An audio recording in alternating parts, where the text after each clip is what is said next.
Welcome to Super Tuesday, presented by Progressive. It's an SEC showdown tonight from Rocky Top, where the Tennessee Volunteers have won 23 consecutive home games, the 8th-ranked team in the country. Looks to stay undefeated in conference play as they welcome a Mississippi State team that started the season 11-0. Welcome courtside, everybody. Tom Hart alongside Dane Bradshaw. If you're in the mood for defense, you're in the right place, Dane. These are two of the top 5 defenses in all of college basketball. They're absolutely elite. For Mississippi State, this is a team that's playing Chris Jans style of basketball. They will double you, they will press you, they will zone you and make you settle from three. And a big reason for their big-time start in the SEC play has been their defense. On the other side, for Tennessee, man, they go at you physically. They want to punk you. They blow up screens. You will not be able to run your offense effectively. You've got to be able to make some one-on-one plays against them. Number one, according to Ken Palm, in defensive efficiency. You know their focus tonight will be on Mississippi State's big man, the senior Tolu Smith. Tolu Smith has to play a big-time game. He struggled the last 2 outings. They have to have him at his best, but he's going to go up against several big men for Tennessee. They're going to try to wear him down, be physical, but if he can get the ball in good deep post position and get isolation one-on-one, he can be really effective. But don't be surprised if Tennessee throws a few double teams at him as well. Smith, top 10 in the league in points, rebounds, and field goal percentage. On the other side for this Tennessee program, they've got 4 players averaging double figures. Santiago Vescovi is coming off of one of his best games, though, 22 in a game on the road against Ole Miss.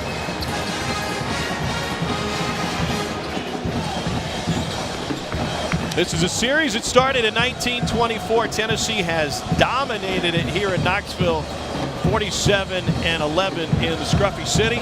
They'll look to keep that going. They've won 3 in a row against State and 7 of 8. We're ready to go. Mississippi State and Tennessee.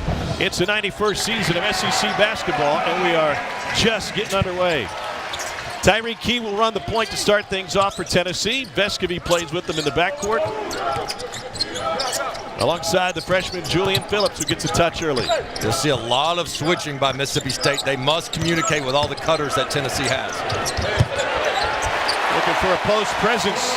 Uros Plavsic gives them 5 a game and gets them on the board early. Here's the starters for Mississippi State, led by a bunch of transfers, especially in the backcourt. Deshaun Davis out of Oregon State, Eric Reed out of Southeast Missouri State.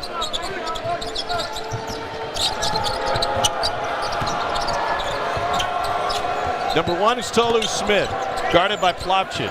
He's probably happy not to see a double team here tonight. And he goes right after the big man, but it falls off. But that's the look he wants. He has been seeing a ton of double teams. Now that he's going up against bigger opponents, expect him to get more of those one-on-one matchups. Damwa and Plavsic, the beef inside for Tennessee. Early 3. Early in the shot clock is good for the freshman Tyreke Key. He was arguably their best scorer in the offseason. Terrific transfer. Has been too hesitant to shoot it from deep. They want to see him be more aggressive. Said freshman, part of a newcomer after transferring in from Indiana State, but a home state kid. 5-0 start for Tennessee. Kind of expect points to be at a premium tonight. Davis off the mark with his 3. As a Mississippi State team scores only 68 points a game. Tennessee in the mid-70s. Vescovi fires a 3. Nobody picked him up. Tennessee off to an 8-0 start. Well, as good as Tennessee's defense has been, it's their offense that has been such a concern, specifically the three-point shooting. Where has it been? Good start early for the Vols. Just 3 for 15 from deep in a 63-59 win against Ole Miss when conference play started on the 28th of December. DJ Jeffries, good slasher, not a great shooter. Got a mismatch with Plavsic. Will try to fire over the top of him. Barely drew the rim. You get the big man out on you, make him guard a little bit more, try to take him off the bounce. Jeffries is playing with an untied shoe right now, so got to fix that. Key off the mark. Loose ball. One of the things that State has excelled at under Chris Jans, great defense and getting to 50-50 balls, and the possession arrow belongs to the visitors from Starkville. Well, Tennessee's seeing a big hoop early. Vescovi just says, hey, if you're not going to stop me, I'll pull up and shoot it from here. I got plenty of range. What I love about Vescovi is short memory. I mean, 2 games ago, this was a guy that could barely throw it in the ocean, coming off that shoulder injury. 4 for 23 in 2 games. Then his next 2, he goes 14 of 22, starting to find his rhythm. Now 9 for his last 13 from deep. When State is right, what does it look like on the offensive end? It's got to go through Tolu Smith, but they got to get help from other places. Right now, they do not have a balanced scoring attack. Smith draws a near triple team, whips it out. Shot clock at 9. Good ball movement. And Stevenson sees his go in and out. Mississippi State 0 for 4 to start. And the tough thing for Chris Jansen and the Mississippi State team is I think they've gotten pretty good looks. Vescovi again, and he's feeling it. Well, just a horrible start from Mississippi State. One thing you hang your hat on is how well you defend the three. That's not working, and then you're missing the open looks that you're rarely going to get against such a pesky Tennessee defense. Volunteers 4 for 6 from the floor, 3 for 4 from deep. They get Plopchich for the reach over the back, his first, and the only thing that's gone right for Mississippi State. On the other side, Santiago Vescovi red hot. Well, he is feeling it right now. He's a catch and stick guy, but he can do it off the bounce too. He's so good either on the ball, off the ball, does so many things for this team. And this is where Tennessee starts to look like a Final Four team, is when they play that complementary basketball and don't put so much pressure on their defense to pitch a shutout. Couple of threes early for Vescovi. He's got 6. Vols have as many makes from behind the arc in the first 3 minutes plus of this game as they did the entire contest against Ole Miss to start conference play.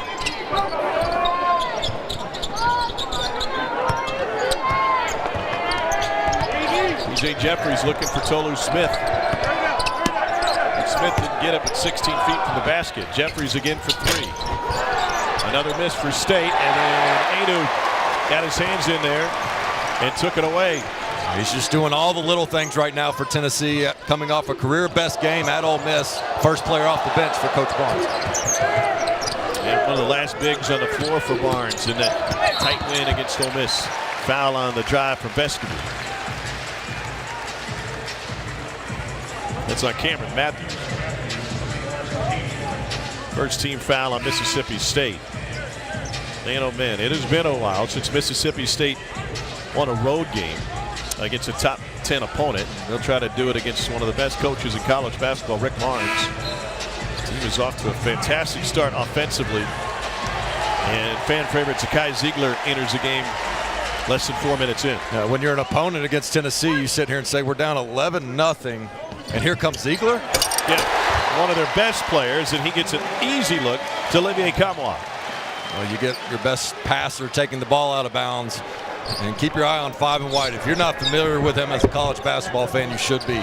Such a terrific defender in the heart and soul of this Tennessee team.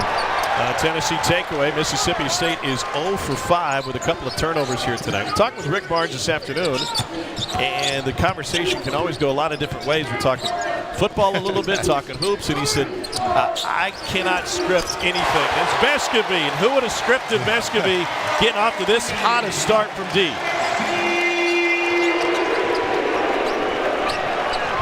UT 4 for 5 from deep.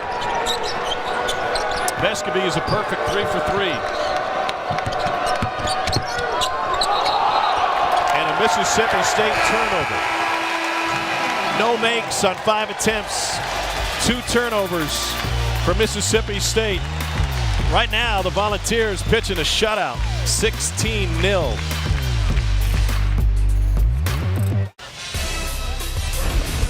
ESPN's exclusive presentation of college basketball is presented by Progressive Insurance. It's easy to bundle your home and car insurance at Progressive.com. Great history between these two programs. That first shot, Ray Mears coming back from the SEC Championship 1967, win against State. Tennessee sent Ben Howland's team packing in Tampa last year. That's Zakai Ziegler with the jump shot. Josiah Jordan-James had a great game in that one. We saw Ernie Brunfield. We saw Shane Power trying to chase down some defenders, and C.J. Watson. And we get our first look at Josiah Jordan-James, who just entered the game a moment ago. State hasn't won here in Knoxville since 2015. I was thinking back to that tournament game last year. James went off, 4 of 6 from deep, 14 of his points came in the second half. That was one of his best games as a Volunteer, and I felt in that one that he was, it's kind of weird to say because he's had such impactful games before, but kind of coming out of his shell as a shooter. Well, he might not have been their most valuable player, but you could argue the most important player. He gives them the versatility in their lineups. He can play the 3, the 4. Coach Barnes even talked in the offseason about him playing some 5, the way they want to be able to spread you out. So, such a terrific sign for Vol fans to see 30 back on the court. Been a while since he's been on the floor. Last played on December 7th against Eastern Kentucky. Ziegler with the steal. Another Mississippi State turnover. Those are amazing hands and instincts, Tom. Ziegler makes a bad pass, but he doesn't give up on the play, and then comes down the court and backpedals, gets a deflection, and saves a possession. He'd make a pretty good defensive back, wouldn't he? Man, he's tough. Shaquille Moore on the floor for Mississippi State as Chris Jans has looked for an answer on both ends of the floor. Will McNair posting up. They don't get it to him. Mississippi State 0 for 5 to start this game. Well, and unfortunately for the Bulldogs, their offense gets worse with Tolu Smith on the bench, but they got to give him some rest. Shot clock at 3. Fantastic D by Ziegler, and he forces Jeffries into a back rim jumper. And the ball saved at midcourt. Great effort by State.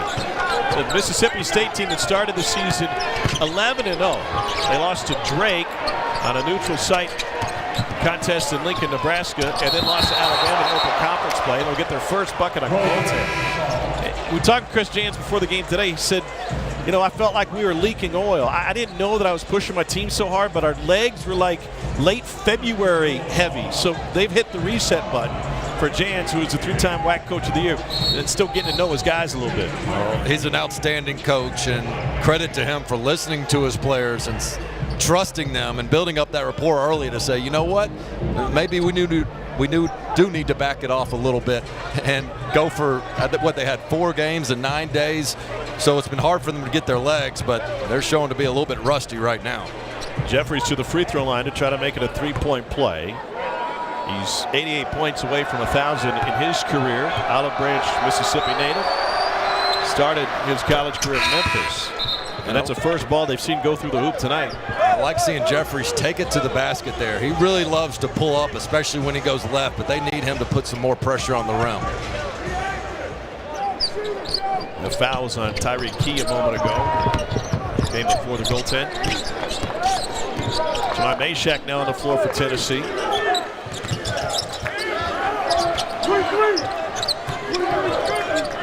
State has turned to the zone the last few possessions, try to slow down the Volunteers, who have made 6 of their first 8. It's hard to get set up in a zone or in your press, miss after miss, but able to after that make. James has missed a couple of mid-range jumpers.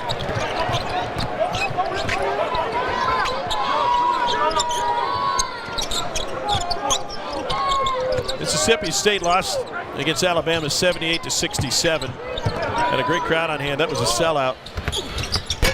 7 threes in the first half. They were down 4. Offensive rebound didn't go. Putback didn't work. Ziegler ends up with it. And Mississippi State gave up a double-double to the freshman of the week, Brandon Miller, who went for 19 and 11. That is a really good Alabama team on both ends of the floor. Well, and you look at some of the missed opportunities for Mississippi State when you talk about the free throw woes they had. Tolu Smith, 3 of 15. Some of the open threes that Deshaun Davis missed. And you say, yeah, I know Alabama was expected to beat the Bulldogs, but even though you've got a favorite entering your home court, you just got to try to defend that home court in SEC play. I think we're seeing the value of defensive teams. A third of the nation's top 15 KenPom defensive efficiency teams reside in the SEC, including 2 of them on the floor here tonight. You know, with all the analytics, Tom, you would think that helps the offense. Oh, here's where he's best at, this part of the court. I would argue it's made the defenses a lot better. And you see that with some of those top defenses in the SEC and the scouting reports and the personnel. That's a second on Tyreek Key.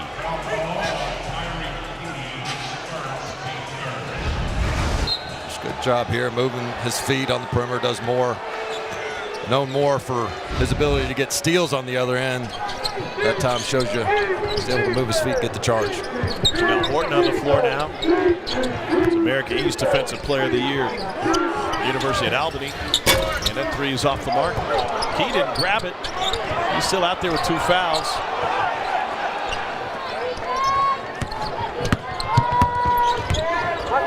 Keyshawn Murphy got inside and deep. And an over the back foul will be bristled on Will McNair, the 6'11 transfer who came with his coach from New Mexico State. It's hard to see, Dane, and I don't want anybody changing the channel, but Mississippi State's offense has not shown to be one that can come back from great deficits, and they're down 13 here 8 minutes in. I think the thing for Mississippi State is don't get overwhelmed by the score right now. They intentionally leave people open from three. Now they can test it, but they want you to settle from three. Tennessee has a tendency to go on long scoring droughts and miss from deep.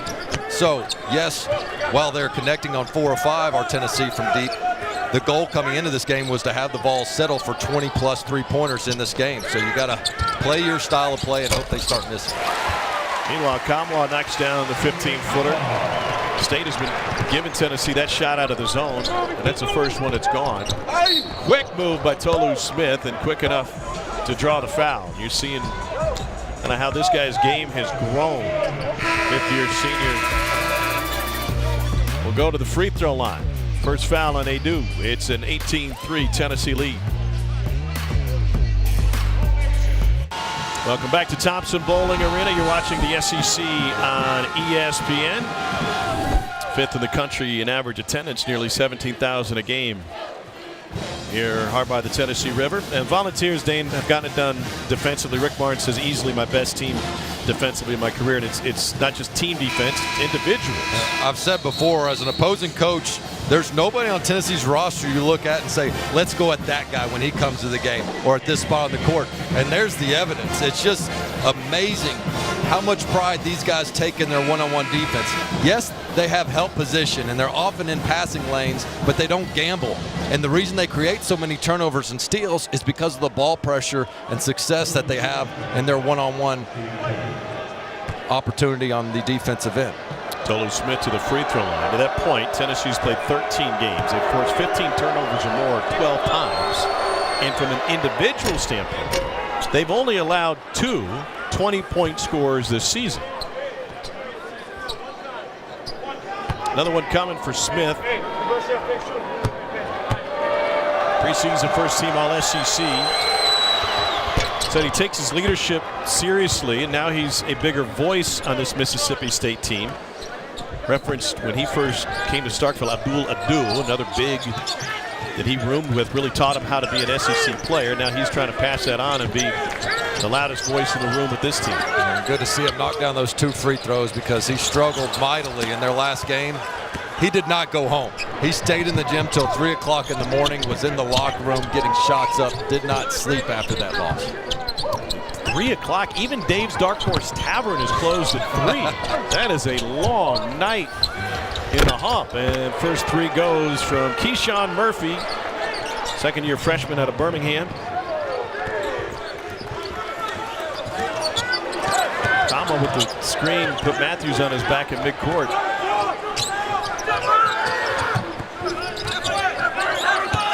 Milos Plavcic gets rid of it.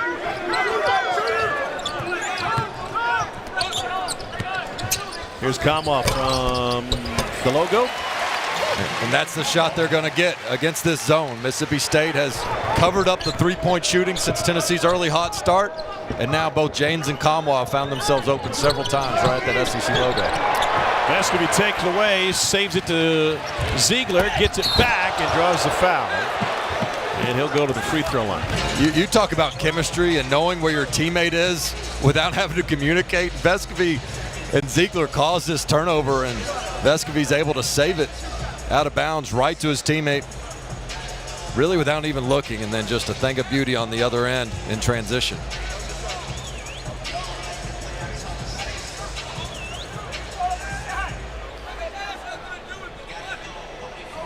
Two free throws coming for Vescovi.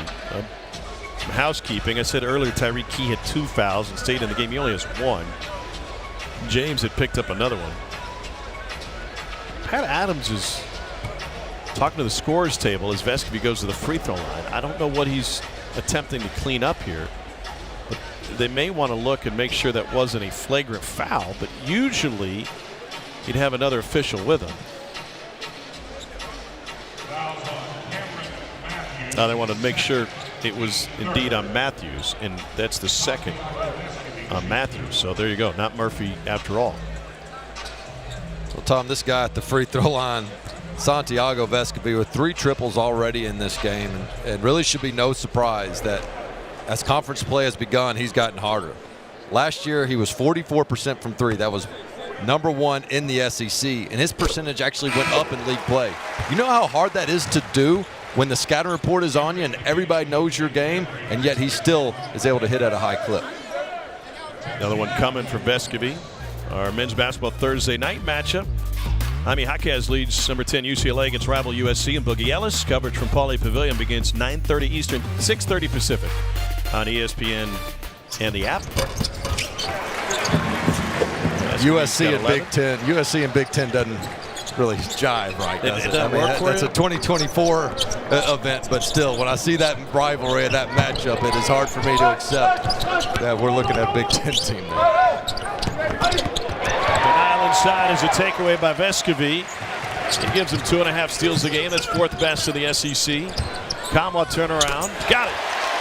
That's money for him. He's gaining so much confidence as the season goes on. He's healthy after last year's injury and has that high release that Rick Barnes has taught so many of his great bigs.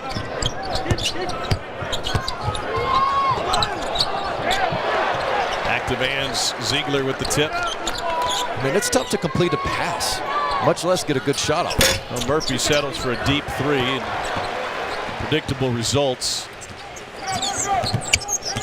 State 1 for 7 from 3, 2 for 13 overall, and we got a walk before that shot came off.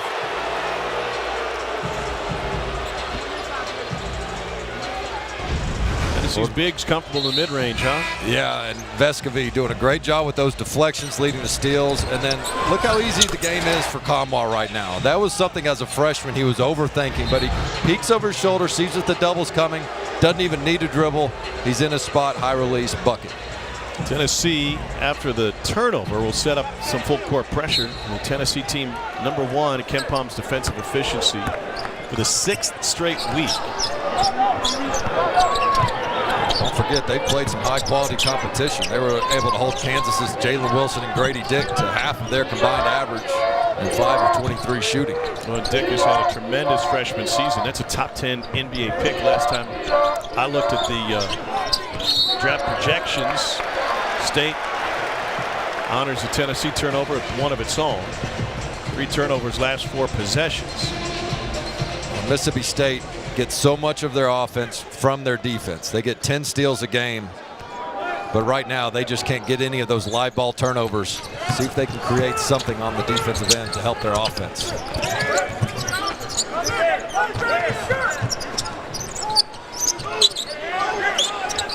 Kamwa guarded by Reed, has a size advantage. Vescovi, good ball fake, finally gets it out. Ziegler tees it up. Sean Davis out of the Bronx. And a couple different stops, including the aforementioned Pac-12, where he led the league in assists. When's the last time you saw Mississippi State get a paint touch? Was it the Jeffries and one? Might have been. You know how that turnaround goes. Yeah, they haven't had a whole lot of looks at the rim, and that's where they do most of their damage. Mississippi State just 1 for 3 at the rim so far tonight. Lapchic, 1 too many fakes. And 3 seconds.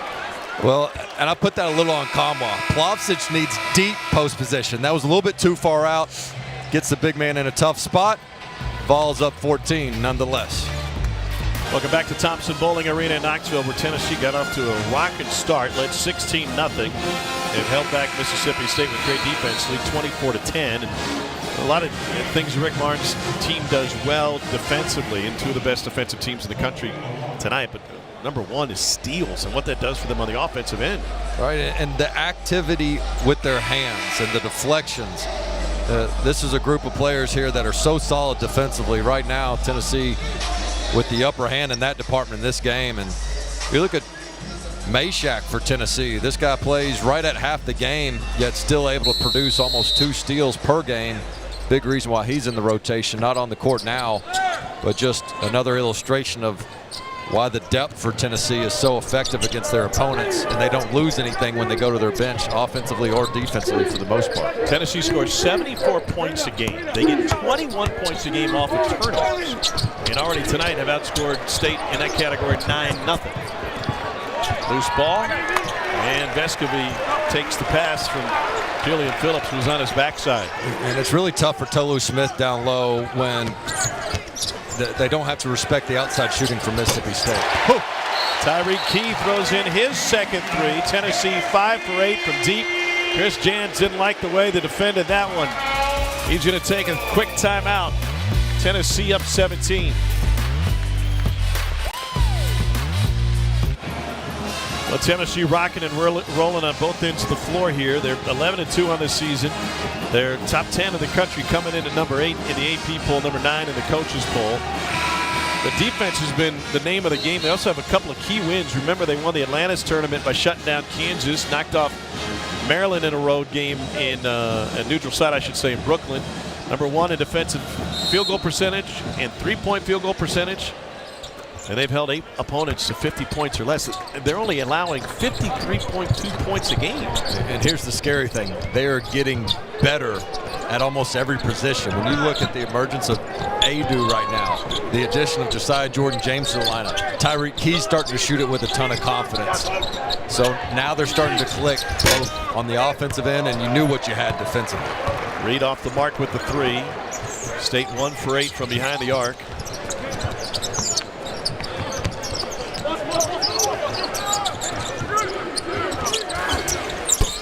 Back outside to Phillips, and shooter's touch for the freshman. And you just shake your head if you're Chris Jans. That's the shot you want. You double the post to make him kick it out. On the season, statistically, a non-shooter. Phillips got the roll, though.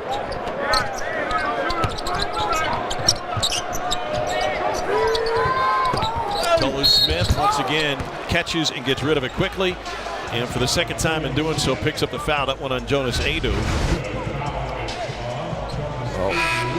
Waku's ready for that double team that Mississippi likes to do in their half-court defense, and Phillips gets the roll. Was just 4 of 23 from deep coming into this one, but that's a shot he can certainly make. On this end of the court, I really like the adjustment Tolu Smith made. He got the position he wanted to. Rather than take his time and waste some dribbles, he went straight up with it, caught Adu off guard. Tolu's been in Stark Vegas for a few years now. He's also had to deal with a string of injuries. Knocks down another free throw, good to see. Broken foot, toe injury, had COVID last year, dislocated patella. He had a hard time getting on the floor. It seemed like every time he was back, he'd have another setback. When he is healthy and he gets that deep post position, I think he's one of the top 3 big man scorers down low in the SEC. Side Jordan-James back on the floor for Tennessee. Vescovi, quick release.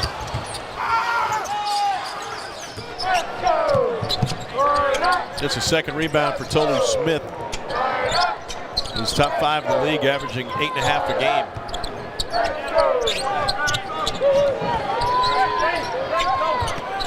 The post touches turn into mid-range touches. Elbow jumper, no.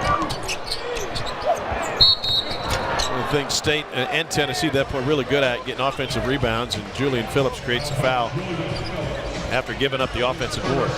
Well, I think Stevenson caught Tennessee off guard there a little bit. He really wasn't open, but just says, you know what? I'm going to go up with this thing anyway, and gets the foul. This is a guy that averaged 15 points at Southern Miss.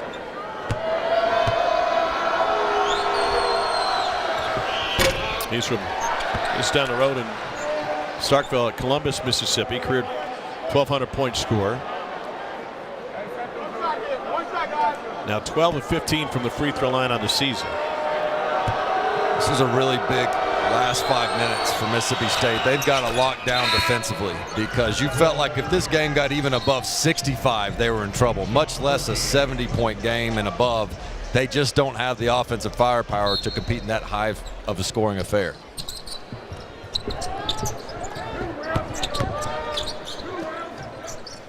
Tennessee scored the first 16 points in this game to take control. Keith from deep. Offensive rebound, and no good. State comes down with it. into the hands of DJ Jeffries.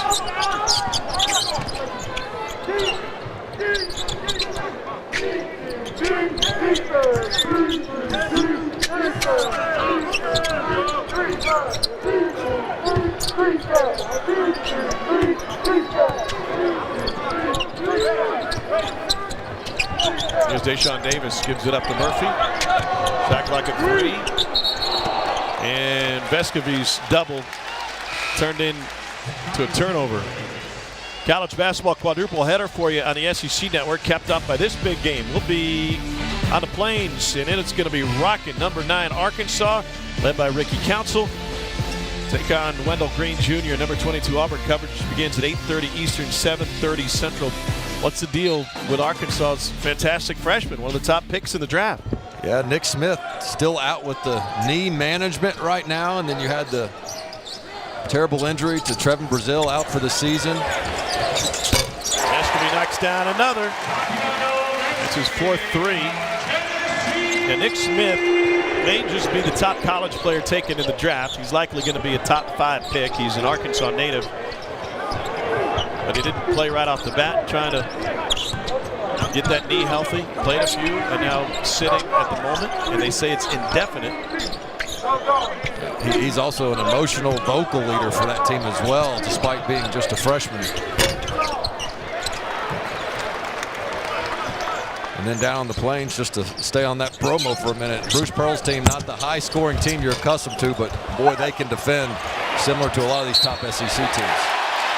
Toby Awaka is fouled, and he'll go to the free throw line. I mean, they just come at you in waves, don't they? Every person that's come in this game for Tennessee has helped build this type of lead, and Awaku just uses that big old frame, is patient down low, and gets his and one. That's a second on McNair. And Tennessee going back to the free throw line. They're already 7 of 12 from the line, and Mississippi State doesn't usually put opposing teams in the line this often. One of those big resume-building games for Tennessee was that Maryland one, where arguably the best game of the year for Awaku. Had 7 points in that one against the Terps.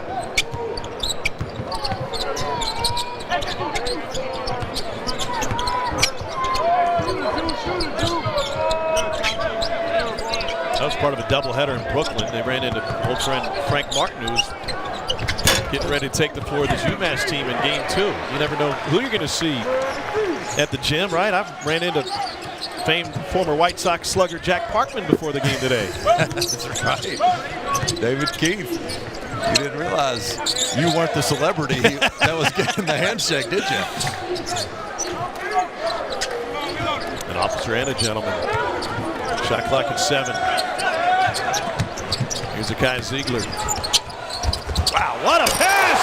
And a fantastic finish by Julian Phillips. And give Phillips credit for cutting on that. He typically crashes the glass hard. That time, instead of the offensive rebound, he got the spoon feed and took care of business from there. Josiah Jordan-James with the steal. Ziegler will give it back. Oh, Tennessee flying now.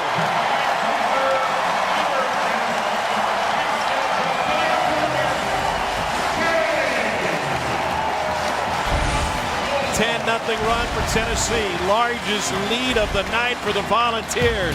Once again, it's defense leading to offense. There's still plenty of time to screw it up. We still have 3 minutes left in the first half. Did you see Seth's tie, though? Speaking of screwing things up. As Charles Barkley once said, what's the tie you didn't pick out with, Rock, right? 40-14. Couldn't ask for a better studio crew on the U tonight. By the way, Lenardi sent out his bracketology this afternoon. He's got 7 SEC teams in, including this Mississippi State team as a 9 seed. So listen, it's going to be tough to win on the road in the league. Tennessee has won 23 straight here at home. It's going to be tough to win in this building. I don't think anybody's going to win in this building this year. No, and this was a really bad matchup for Mississippi State, but they needed to be low scoring, like we mentioned. If you're Chris Jans and you come into the game, you said, hey, we're going to make Tennessee take 12 threes in their first 25 attempts. You say, that's what we want. That's who we are defensively. We make you settle from three. Bad news for Mississippi State is Tennessee has found their shooting stroke from deep in this first half. Here's Kamani Hamilton at the free throw line. That foul was on Vescovi. 6'7" freshman has one more coming.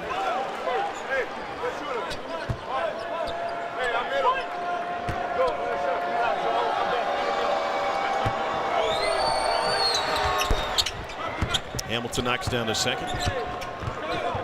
There are times, and you've seen it, where this Tennessee offense gets stuck in the mud. Now, the points off turnovers, get 21 a game, is an easy solution to that. But what other advancements and changes have you seen from him on the offensive end the last month or so? Well, I think one of them is Olivier Kamwa, down in the post.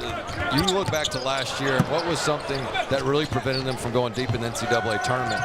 It wasn't just the three-point shooting. It was not being able to impose their will down low with a deep post threat scorer. And we got a guy like James knocking down shots as well. But I think Kamwa, not on the court right now, is as big of a piece to them having a deep run as any. James is the difference maker. Hadn't played since December 7th. Interesting, when we were at shoot-around today and talking with Rick Barnes as Jamel Horton gets one to go, and after stretch and warm-up, Josiah kind of came over to Coach and was good to go, get back into drills. He said, Coach, you want me running the 3 or the 4? Rick Barnes didn't hesitate. He said, you're at the 4. Yeah. And don't be surprised if there's times this season, based on the matchup, where they put him at the 5, because look at that right there. That's all going inside to Josiah Jordan-James, who, by the way, is capable of running the 1 for you. You post up on the block and treat him as a point center almost. Tennessee 9 of 14 from 3 here in the first half. They made only 3 threes in their low-scoring win on December 28th against Ole Miss. And meanwhile, you see the numbers. They've held State to just 1 for 10 from behind the arc. This Tennessee team doesn't play the scoreboard either. I mean, their effort and intensity right now in this defensive possession is right up there with the first possession of the game.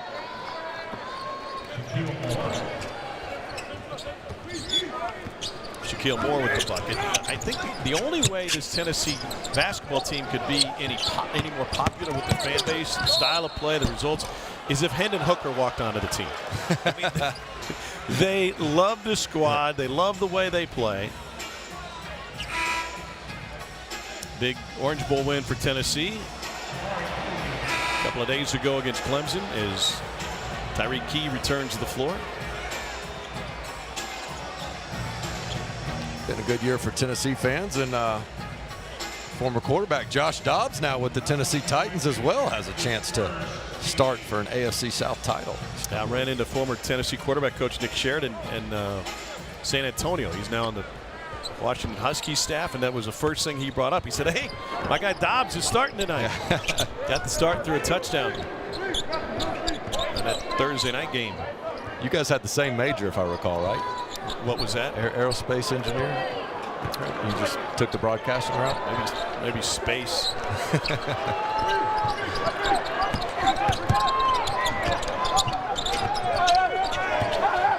Hamilton, deep 3, and that one goes. It's kind of what the offense has turned into for Mississippi State. Tennessee with a 46-point first half. It's the largest deficit of the half on the season for State. Previous high was just 5. Mississippi State has allowed most points in the half, any half this season. That's the story from here. Back to the studio. Here's Kevin Connors and the fellas. Presented by Progressive at the half. All Tennessee in every which way. The 8th-ranked team in the country looking for its 24th consecutive home win with a comfortable lead. Everybody, Tom Hart alongside Dane Bradshaw. And not much went right for Mississippi State. Just about everything went right for Tennessee. We knew what Tennessee was defensively. The question mark was on the offensive end, especially from deep, and boy, did they answer that one. I mean, every player on Tennessee's roster is playing with supreme confidence, and you see what they got started early on.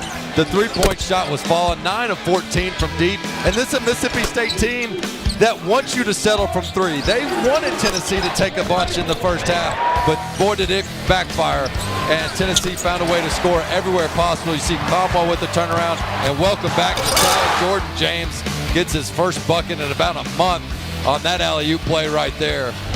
And next thing you know, it is 46-22 at the half, where Mississippi State's scratching their head saying, guys, it's about pride right now. Lock up defensively and try to slow this game down. Tennessee started the game on a 16-0 run. Special thanks to Jeremy Mills pulling this one up. Tennessee has the second most runs of 10-0 or better in Division I, behind Rutgers. Largest halftime lead in an SEC game for Tennessee since January of 2019. It was the worst half for Mississippi State in just about every area. Opponent was points differential, opponent's field goal percentage, opponent's three-pointers made.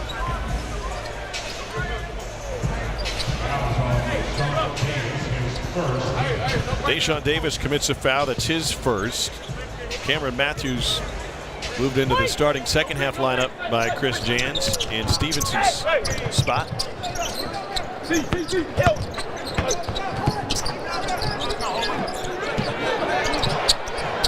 Trap came all the way out in the wing as Vescovi backed up.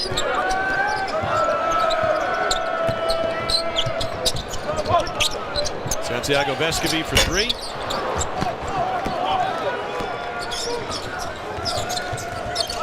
Mississippi State hasn't beaten a top 10 team on the road since February 14th of 1995. Deshaun Davis gets his first bucket to go. You like the first couple possessions for the Bulldogs.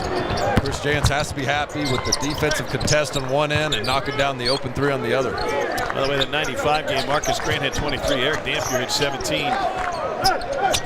Richard Williams squad and their first ever win at Rupp.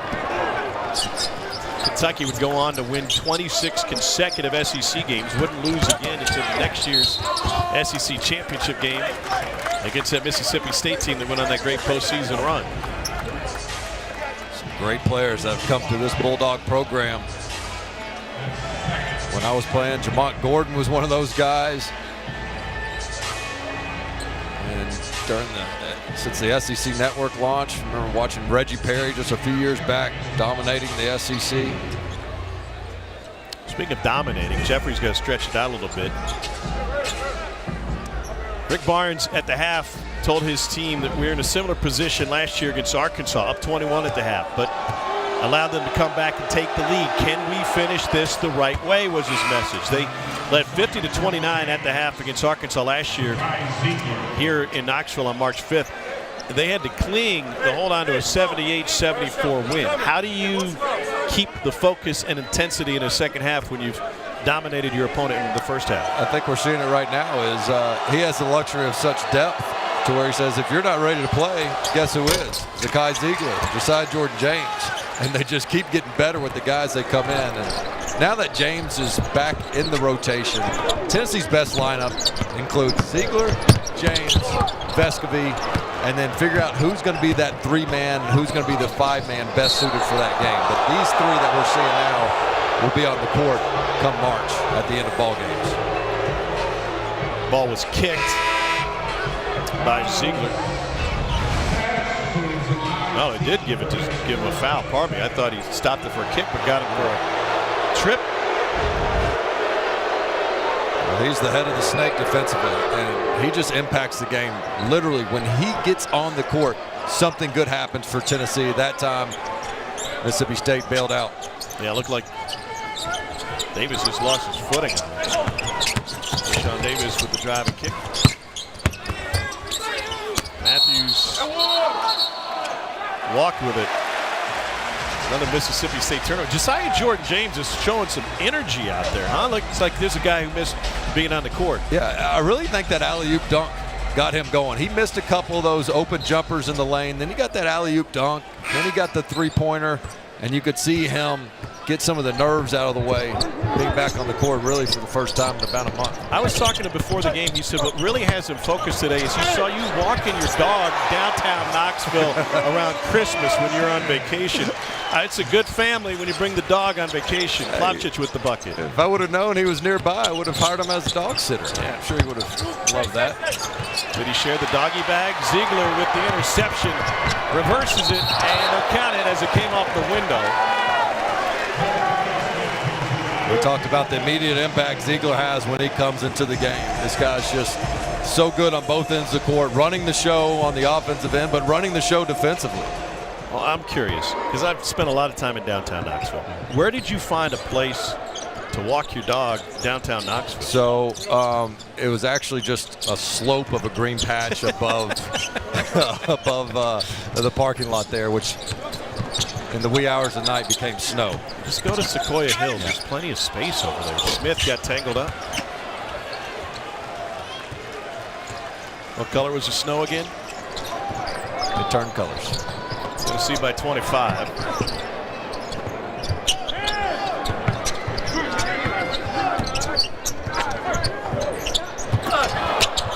Plavsic all alone. Everything going Tennessee's way right now, getting the lucky bounce, and there's Phillips really with a nice look there. Plavsic fortunate with that one-hand attempt for the catch. Wow, Tolu Smith, I know this isn't the sexiest thing to watch, but if you like watching good post offense, just watch him every possession. Well, and he felt the defender Plavsic start to lean on him. As soon as he felt that body weight on him, he took advantage with the imbalance of Plavsic, made him pay.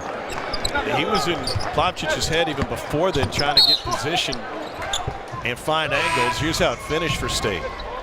Watch how Tolu Smith feels Plavsic start to lean on him. As soon as Plavsic says, hey, I'm going to put a little weight on you here, sticks his chest out. Plavsic, a little bit of a pull the chair. Usually you use that in the defensive term, but Tolu Smith is the one that did it there.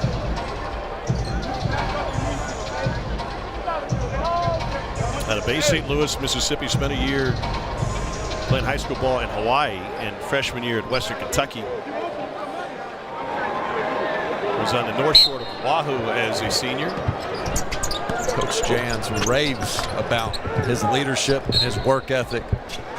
And I was really impressed by Tolu Smith and shoot around today. It's one thing to talk when your group's on the floor. It's another thing to talk when the second wave is in. And he was just constantly communicating. And as you mentioned earlier in the broadcast, really looked up to guys like Abdul Adu, previous veterans, and the way they led by example. Ziegler from way downtown. And it's just one of those nights for Tennessee, isn't it?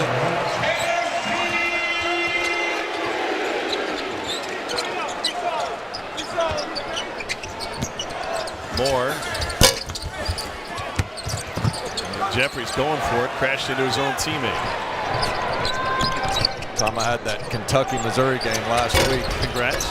And it was one of those where you felt like the home team couldn't play any better and the road team couldn't play any worse. And I think we're seeing some of that right now. Kobe Brown had 30 in that one for Mizzou after 31 against Illinois the game before. What a stretch it's been for that Missouri team. And they got a big one tomorrow night at Arkansas. Tolu Smith gets a bucket. He'll be at the free throw line when we return. But before that, Kai Ziegler putting his fingerprints in this game. As the Kai Ziegler from deep says, shot clock running down. No problem, coach. I got this from about 35.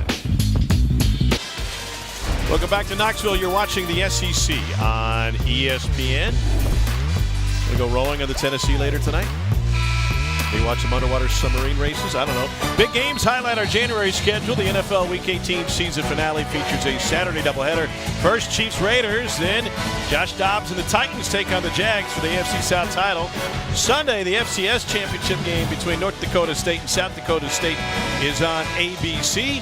And Monday night, the national championship game. TCU takes on Georgia with coverage on every platform, TV, radio, and digital. Here's Tolu Smith at the free throw line. You got a preferred coverage? You know, the home team channel, the coaches. I'll mess up some of the names for the channels. I had the McAfee cast on my second screen, but I can't go more than 2 screens. Yeah, okay. Right, so I get Fowler and Herbie on the big one, and they get full audio. And if something really weird happens, like Cole Kublik takes down a tackling dummy, then I'll quickly rewind and turn on the audio on the other one. I enjoy the coaches circle where they really break down what's happening. Coaches film room. Yeah, the coaches film room. Thank you. I don't think we have that this year, but they didn't ask. Oh man, all right. But go ahead, promote something that doesn't exist anymore. You know me, always helping the ratings. There's so many different ways you could go. Of all the coaches we spent time with, I would absolutely, basketball-wise, I would absolutely put Rick Barnes in a coach's film room type game. We walked in today, and he said, man, I've watched more football over this bowl season than I think I ever have before. Yeah, I'd want them to do nothing but review the officials' calls. This guy does not forget. He does not forget a missed call from, it doesn't matter, back at Providence, Clemson. He can tell you the date, the time, the score, and how it impacted his team. Keyshawn Murphy enters. Kansas hung on for a win against Oklahoma State at Allen Fieldhouse the other day by all accounts, a missed call at the end. The Oklahoma State player was fouled and no whistle. I said, kind of brought that up on the side. Hey, did you see that one? Don't get me started, he said, on things that happened at Allen Fieldhouse. Ziegler lobs. Tomlin's calling for it. And luckily, he springs right back to his feet after an awkward fall and the foul from Will McNair Jr., his 3rd. I think one of the underappreciated things about this Tennessee team is how many ball handlers and point guards they have on the court at one time. You literally have 3 guys with Vescovi, Ziegler, and Key that can play the point and bring it up. And so when you go up against this Mississippi State pressure and traps and different things that they try to do, it's ultimately ineffective because there's just so many ball handlers on the court. Now this is interesting. They're saying it's not a shooting foul. He wasn't passing it.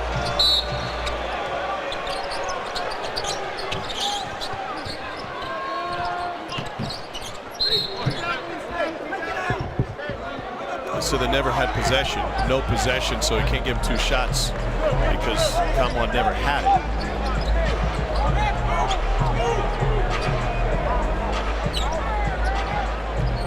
It's amazing chemistry between you and Joe Lindsey just now. Pros. We go Didn't way even have to come over. Nope.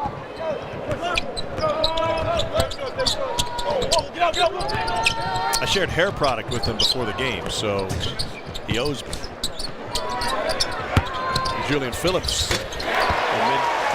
Push shot. He's got 9. They really like to post him up, and he's done so much damage just on the offensive glass. Coach Barnes talked about him being one of the most effective freshmen in the country. Maybe the stats don't jump out, but the impact he has on the game. You think he's a better shooter than what he's shown so far statistically? I do, and I think he's going to really need to increase that shooting with Josiah Jordan-James back in if he wants to keep his minutes up at that 4 spot. Increase the shooting or the making? Oh, the making. Yes. As Andy Kennedy once said, don't need shot takers, we need shot makers, and in 14 minutes and 11 seconds, he's going to have a shot of makers. 14 foul in Tennessee here in the second half, and that's going to put Jamel Horton Jr. at the free throw line. Grew up in Queens. Ended up at Seward Community College in Kansas and then Pratt Community College before going back upstate University at Albany. Got one of the stranger releases too. Watch where he brings this ball from one side to the other. Yeah, it starts in Fountain City. Yeah. And it ends up in Sevierville. He's going to go on his left shoulder. That might have been the straightest one he shot all day. In terms of form. But not really that shot pocket you're accustomed to seeing. Good hands by Vescovi. Ziegler fires it inside. And another 8-footer for Julian Phillips. Just such an impressive freshman, and he's been mature beyond his years. And typically, Most freshmen in the offseason are in Rick Barnes' doghouse. And he keeps saying, oh, well, he's got to learn how to work. He's got to learn how to accept criticism, all these things. That was never the case with Phillips. This is a guy that Coach Barnes has been high on since he set foot on campus. Just a great mindset and tremendous work ethic. Second foul on Zakai Ziegler. Mentioned earlier that Joe Lunardi sent out his bracketology, has 7 SEC teams in, 2 on the bubble, and has Mississippi State in the 8-9 game. And of course, it's going to be tough to win here, but what do you think Mississippi State needs to do within league play? And I know we're second game of conference play, but how can they realize that opportunity to be a tournament team? Well, they've got to keep the game in the 60s, and you know this has been a tough night for them because Tennessee has been red hot from 3. To Mississippi State's defense, there's been a lot of nights where we've seen Tennessee not be able to throw it in the ocean, and tonight has not been one of them. So they've got to get the game in the 60s, but their offense has to get up there too. I mean, they can't put so much pressure on their defense or Tolu Smith. They've got to get some more scoring from guys like Shaquille Moore or DJ Jeffries, Davis as well. And you look at Tennessee, which has, what, 5 guys averaging double figures? Mississippi State has 1. They've got to get. And to be clear, they're never going to be, even if they could shoot, a team that's going to score in the 80s. 3 out of the last 4 years, Chris Jans has had a team that was 330 plus in tempo. This is the style he wants to play, and defensively what he wants to do. They just need to get more shots to go in. They're shooting 42% on the season. And I'll be real curious, if I'm Chris Jans, this may be a throwaway the film game, you know, because you got to be really concerned. Now, you can't allow that. I mean, that's not Mississippi State basketball. You communicate that as well. Throw away the film like we're that bad tonight on the broadcast? Yeah. Well, at least put it on mute. But you got to worry about the psyche right now of your team, because you're now going to fall to 0-2 in SEC play after all that momentum you built in non-conference, and you just can't lose too much confidence or not be able to have that edge going into the rest of the schedule. That's not going to help as Mashack erase that opportunity. Because you know who's not feeling sorry for you is the Ole Miss Rebels, who they got coming up, a CBS game at 1 o'clock on the 7th.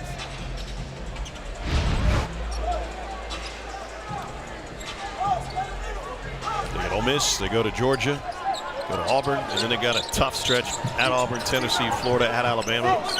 They draw TCU in the Big 12 Challenge. That is not easy. But I would argue the rivalry game is coming at the perfect time. I mean, you turn the page so much quicker from a game like this and get your focus back on the next game when you have a rival, and the fans can get distracted with that, and they can put this game behind them as well.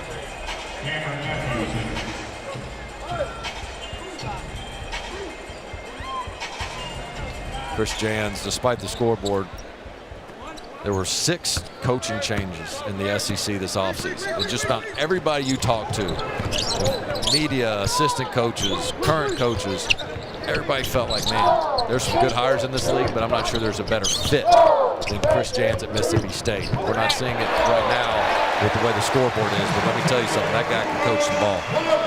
Plavcic is into double figures, and Ziegler picks up another assist. His career high is 8. That came against State last year, and he had 8 assists against just 1 turnover. He's got matching 8 assists, 2 turnovers tonight.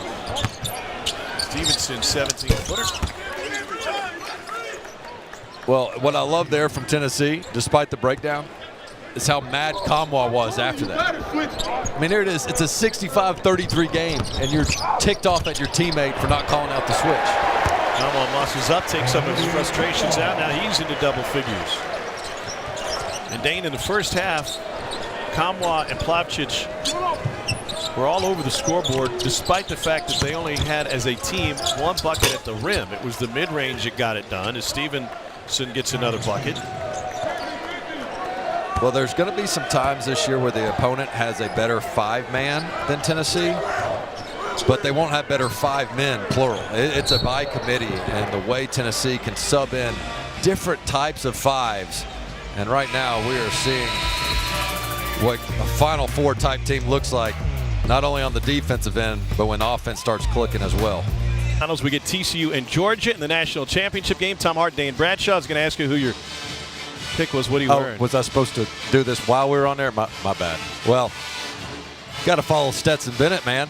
This guy in his career, going from junior college to being benched, the chance to knock off the Georgia Bulldogs has come and gone as of this past weekend. Bulldogs repeat. I want to be clear. What does that say? I'm not taking TCU. Take the over. It's 62.5. There's going to be a lot of points scored in this game. There's an 800 number for guys like you. Just let it go, man. Let it go. Don't you go enough?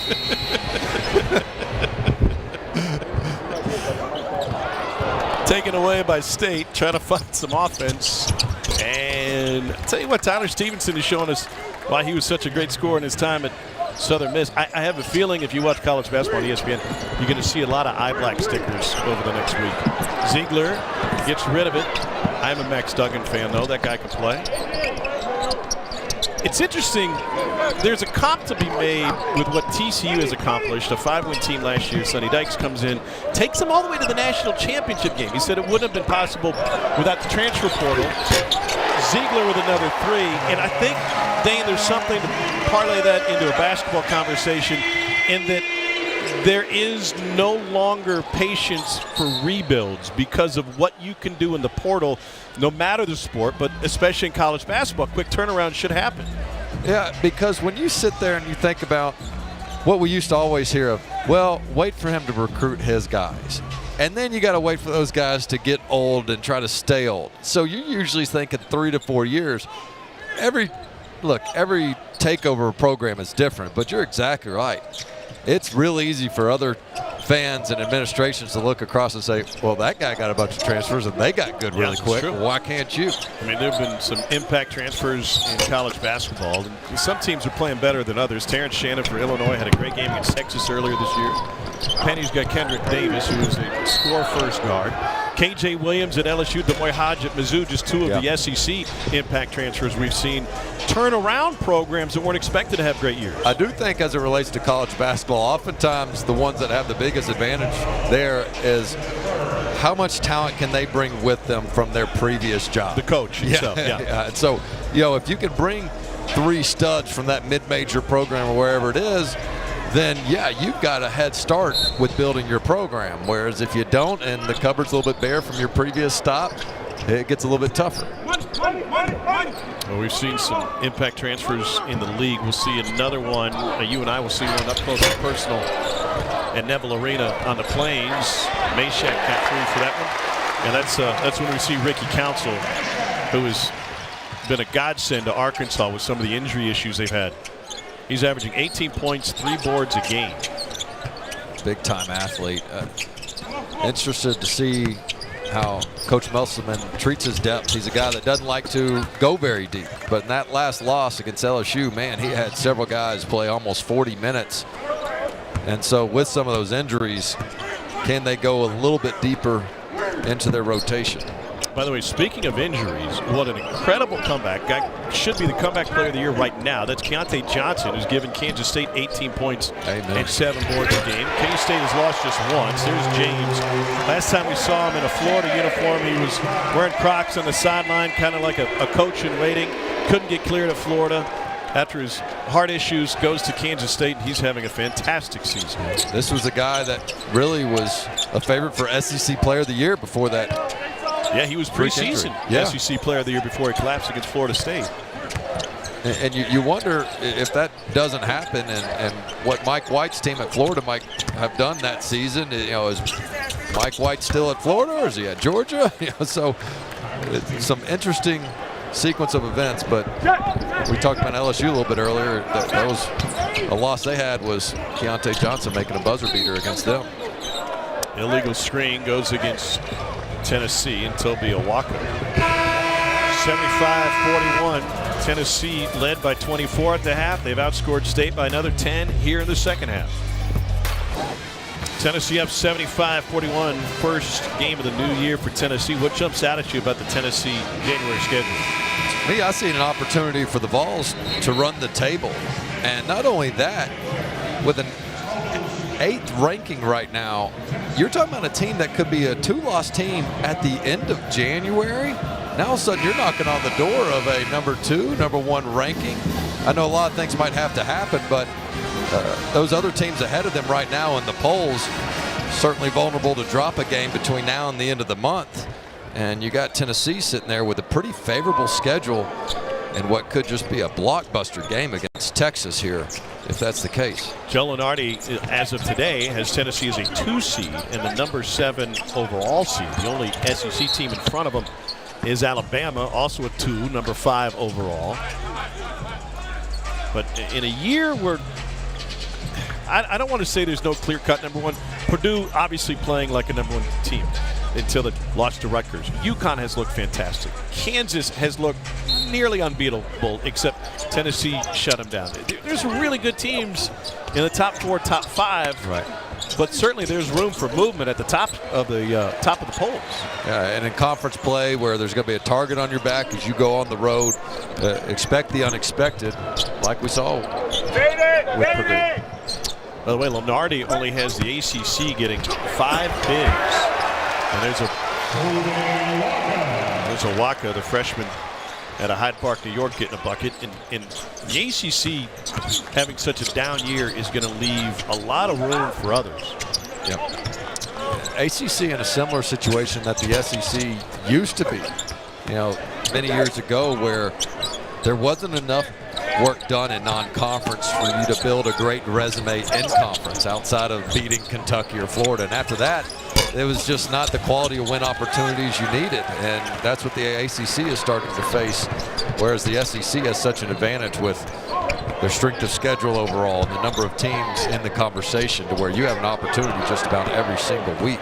Soft pass by Vescovi gets taken away, and Stevenson gets another bucket. He's had a monster second half, 10 of his 11 coming since the break.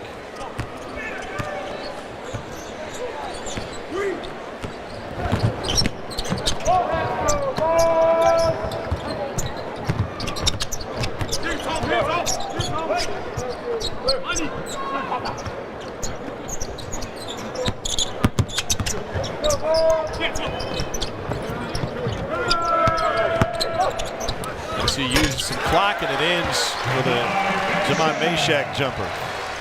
We haven't said his name much this evening, haven't had to, but what a reliable defender he's been. Towards the end of that Ole Miss game, it was an offense for defense substitution where Rick Barnes said, hey, I got to have him on the court defensively to get the stops we want. Mississippi State uses a timeout. Tennessee in control. No offense, defense subs needed tonight unless Dane wants to do play-by-play the final 6. That's a Sonic blockbuster. Kentucky, by the way, has its hands full with LSU tonight. 3-point UK lead, under 3 to go in the first half in Lexington. 9-4 season for Kentucky. Their worst game, take your pick, but really looked like that UCLA game where they couldn't figure out what their identity was. You saw them against Missouri last week, and the guys in studio talked about it at the half. What do you think Kentucky's best offensive identity is? Boy, identity is the key word there, which they lack. And it's very difficult because, yes, statistically they were shooting the ball well from 3, but Missouri still forced them to take a ton of threes in that game. I don't think teams really truly respect their outside shooting, and so you can't establish an identity offensively till you really know what 5 guys play together extremely well. And they're trying to figure out what's our 4 spot look like. And Toppin coming off a better game against Louisville, but I'd still like to see Toppin emerge as a better player at the 4 for him, Sheboy at the 5, of course, and I like Wheeler and Wallace as kind of a 2-point guard lineup. Yeah, when we were there right before Christmas, Cal was going with bigger interior play with Lance Ware at the 4, and he said, maybe this will free up Oscar a little bit with a little high-low. Now, the game you saw, Oscar Sheboy had a fantastic game against Missouri. Yeah. But it wasn't enough. But that's not enough, no. And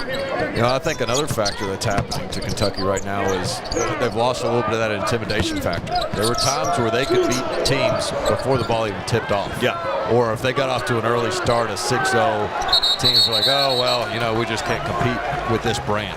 Once everybody saw what Buster Douglas did to Mike Tyson in Tokyo, things changed. Once Tiger Woods lost a couple of times head-to-head, the aura left. Yeah, and they're not going to be able to out-talent teams the way they could with some of those great guards in the Calipari era. And as good as Oscar Tshiebwe is, guard play really dominates. And I think Wallace and Wheeler are really good, but just the connectivity on the offensive end has not been there.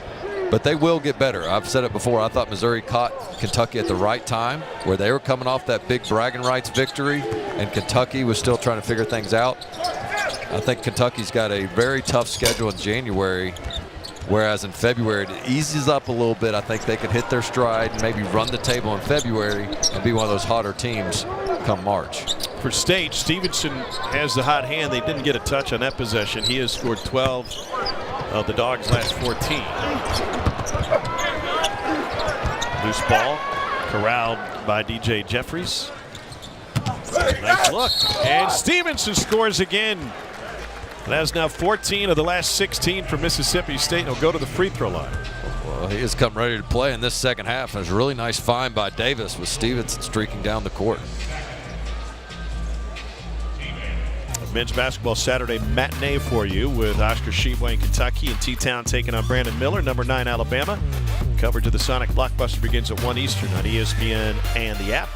Brandon Miller will be one of the top picks in the draft. If you look at one of the draft prognostications, don't be scared away, but the top 3 picks are coming from France, the G League, Overtime Elite, and you don't get to a college player until 4, and there's only a handful of them there in the top 10. I don't know, though, the college basketball misses those other guys, because I don't know the average college basketball fan kind of knows what they're missing. Does that make sense? Right, and college basketball has been able to retain some of those great upperclassmen with the NIL coming on board.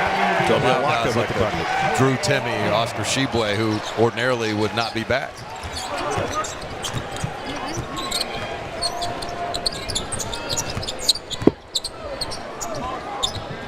Yeah, Oscar's having a good season in the paint. He's over 1,000 rebounds to go with over 1,000 points in his career, and a good season with the bank account too. Had all that wrapped up in the Bahamas. 11 seconds left on the shot clock. When we return, Toby Awaka, the freshman out of Hyde Park, New York, has got 7, but the story has been Tyler Stevens. ESPN's exclusive presentation of college basketball is presented by Progressive Insurance. It's easy to bundle your home and car insurance at progressive.com. Downtown Knoxville, fabulous Bijou Theater down there. We can go see Tootsie tonight if we get out of here soon enough. That's at the Tennessee Theater. That's a big one. No? Not Go interested. splurge at the Mass General store, go to Nama, get some sushi. I could go get some sushi. Tyler Stevenson is red hot right now. He's taken over this game. He scored 10 straight in 14 of the last 16. That's the positive for Mississippi State, but they needed more guys in double figures than just one. You hope Tolu Smith, and see if Stevenson can't have some of this success carry over to the next game, because part of Tolu Smith's frustrations down low is the lack of supporting help he has on the perimeter. Meshack is pleading his case, not to the ref, but to Rick Barnes and the coaching staff. And it'll be a 3-shot foul with Keyshawn Murphy going there. Murphy got off to a slow start shooting the ball, but he's been stroking it well lately. Missed a lot of time last year with various injuries. He's a great player at Ramsey High School in Birmingham. By the way, I want to take a moment. I know this is a big night for Tennessee fans. It's been a big week for one Tennessee fan in particular. Our friend Susan Marie Buford reached out last week after a year-long battle. She is now cancer-free, and I know her dad and her brother and the entire family, die-hard Tennessee fans, watching tonight if they're not actually in the building. Haven't seen them, but that was a wonderful phone call to receive from Susan, and we couldn't be happier for her and her Sensational family. Outstanding news. 81 points on the board for Tennessee, a 46-point first half. Ball shooting 69% in this game. And that will get a little bit higher.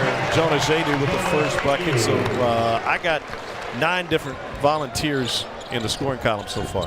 27 assists. I believe that ties a season high for the Vols. To have 27 assists on 34 made buckets is just incredible against a really good defensive team.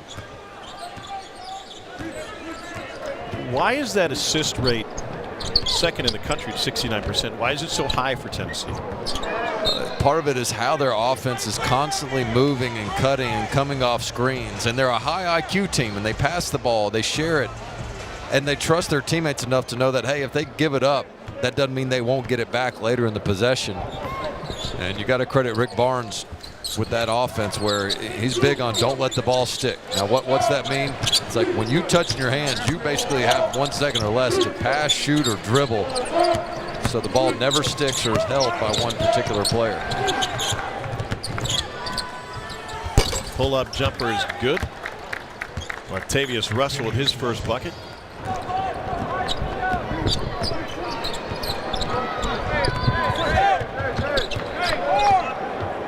Go out, go out. We're going to get Key for an offensive foul. That'll be his second. May have heard this before, but a Saturday matinee for you. Kentucky goes on the road to take on number 7 Alabama Saturday 1 o'clock Eastern. It's a Sonic blockbuster. What the job Nate Oates has done with Alabama this year. And the job he's done since he came into the SEC. I mean, this guy has been so terrific offensively. He plays that NBA style. Everybody has learned to know no mid-range shots there. But what they've done is last year they were not a high IQ team at all. They didn't commit to the defensive end. Now they've got that balance where they're top 20 according to KenPom in both categories, offense and defense. Kind of coin on the floor now for Tennessee. It's really contrasting styles, isn't it? I mean, John Calipari does what he does, and old school in many ways. And Nate Oates has said, you know, we're second in the league in scoring. We're going to get up and down the floor. Good opportunity to run the floor. Bowen gets his first bucket. How about that? The celebration of the night from that Tennessee bench. We're waiting for Isaiah Sulak to get a shot and get a bucket in. The role of a walk-on is pretty simple. Defer in practice, but if you ever get in a game that's decided, you've got to be the most selfish guy on the floor, get a shot on it. Don't forget, have straight A's. That's true. You also, it's good if you have a car, have good GPA, willing rebounder. Sulak kind of got off balance a little bit. Awaka gets the bucket. Well, Tennessee scored the first 16 points in this game. Never looked back. Volunteers with a season high 28 assists on 36 buckets. And it will be a comfortable win for Rick Barnes' team. Could be the start of something really special this month, as you pointed out. How about that? Coins getting all over the box score. Got a bucket and a block. Ziegler mean mugging loves it. He's got a double-double tonight. Points and assists. You talk about making the most of your minutes. Mississippi State's going to drive in, and Coin says, no soup for you. Glad I got it in. Yep. I was afraid we weren't going to get that tonight. I have something tied me over until I see you on Saturday. This will be the largest margin of victory for Tennessee in a series that dates to 1924.